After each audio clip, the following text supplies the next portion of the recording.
আমাদের সবাইকে আগামী ফেব্রুয়ারি মাসে নির্বাচন আদায় করে নিতে হবে। জনগণের সাথে মুনাফিকি করলে মাপ পাওয়া যায় না। হাসিনা যে ফাঁদ সৃষ্টি করেছিল সেই ফাঁদে সে আটকা পড়েছে। এই সমস্যা সংকট আমরা সবাই সেনাবাহিনীর দিকে তাকিয়ে যে সেনাবাহিনী কি পদক্ষেপ গ্রহণ করে। ঠিক আগামী নির্বাচন আমার কাছে মনে হয় যে সেনাবাহিনী যদি মাঠে সক্রিয় থাকে এবং সেনাবাহিনী যদি মনে করে যে আগামী নির্বাচন হবে একটি ফ্যাসিবাদ মুক্ত অবাধ সুষ্ঠু এবং ইতিহাসের সেরা নির্বাচন, সেটি সম্ভব।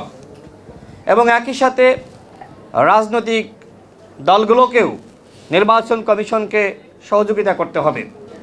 আমাদের দল গণ অধিকার পরিষদ আমরা সবসময় নির্বাচনের পরিবেশ তৈরির দিকে সরকারকে মনোযোগ দেওয়ার জন্য আহ্বান জানিয়েছি, কিন্তু সরকার আসলে নির্বাচনের পরিবেশটা এখনো পর্যন্ত তৈরি করছে না। যদিও সরকার বারবার জাতির সামনে তাদের যে কমিটমেন্ট সেটি ব্যক্ত করছে যে আগামী ফেব্রুয়ারি মাসেই নির্বাচন হবে, কিন্তু জনগণের মধ্যে এক ধরনের সংশয় সন্দেহ আছে। আপনারা যারা এখানে প্রার্থী রয়েছেন, সাংবাদিক ভাইরা আছেন, যারা মানুষের মতামতগুলো গণমাধ্যমে তুলে ধরেন, মানুষের মনে একটি প্রশ্ন, সেটি হলো আগামী ফেব্রুয়ারি মাসে নির্বাচন হবে কিনা। এই প্রশ্ন মানুষ করে কিনা? এই প্রশ্ন মানুষ করে যে আগামী ফেব্রুয়ারি মাসে নির্বাচন হবে কিনা। এখন নির্বাচন যদি না হয় সেক্ষেত্রে আসলে বাংলাদেশের জনগণের ভাগ্যে কি লেখা আছে? নির্বাচন কারা চায় না? নির্বাচন চায় না ভারতীয় আধিপত্যবাদী শক্তি এবং আওয়ামী লীগ। আওয়ামী লীগ মনে করে যে বাংলাদেশে যদি নির্বাচন হয়ে যায় তাহলে তো বাংলাদেশ একটি স্বাভাবিক পথে চলতে শুরু করবে। সেক্ষেত্রে তারা চায় নির্বাচনকে বানচাল করে আরেকটি ১-১১ সৃষ্টি করতে। কিন্তু আমরা যারা সচেতন, যারা রাজনীতি করি, তারা কোনোভাবেই আওয়ামী লীগ বাংলাদেশে আবার ১-১১-এর মাধ্যমে ফিরে আসুক সেটি আমরা কোনোভাবেই প্রত্যাশা করি না। আর এই জন্য আমাদের সবাইকে আগামী ফেব্রুয়ারি মাসে নির্বাচন আদায় করে নিতে হবে। আগামী ফেব্রুয়ারি মাসে যদি নির্বাচন না হয় তাহলে বাংলাদেশ ধ্বংস হয়ে যাবে, এই গণঅভ্যুত্থান ব্যর্থ হবে এবং আওয়ামী ফ্যাসিবাদ বাংলাদেশে আবারও ফিরে আসবে।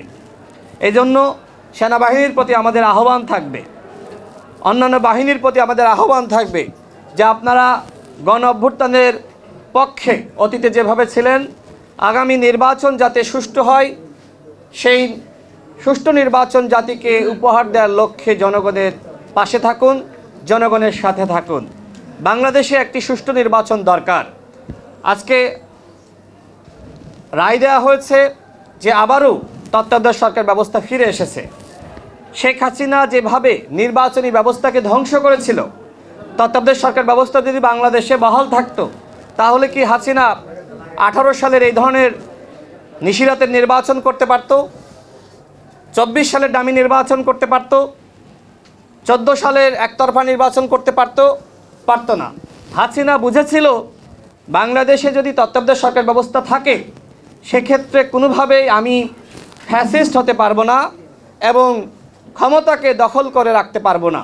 এজন্য সে তত্ত্বাবধায়ক সরকার অধীনে নির্বাচনে এসে ক্ষমতায় গিয়ে আবার সেই ব্যবস্থা সে বাতিল করে দিল, জনগণের সাথে প্রহসন করলো, মুনাফিকি করলো।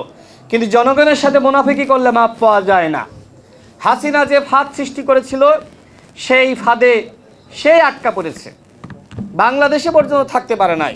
সুতরাং আগামীতে যে বা যাহারা ক্ষমতায় আসবে বা যারা ক্ষমতায় আসতে ইচ্ছুক তাদের সবার প্রতি আমাদের উদাত্ত আহ্বান থাকবে, বাংলাদেশকে আমরা সবাই মিলে এমনভাবে গঠন করব যাতে করে বাংলাদেশে আর কখনোই ফ্যাসিবাদী ব্যবস্থা ফিরে না আসে।